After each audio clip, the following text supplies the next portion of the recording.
would be insane to think that a small island in the middle of the Caribbean would be known to the majority of the world.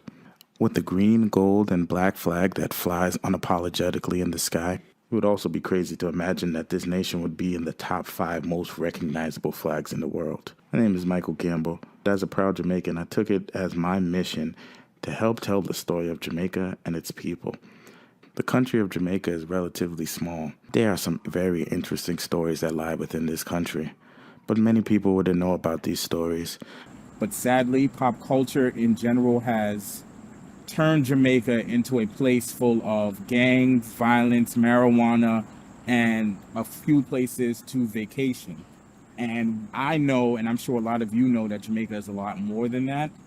And that's why Jamaica Story exists. The idea is simple.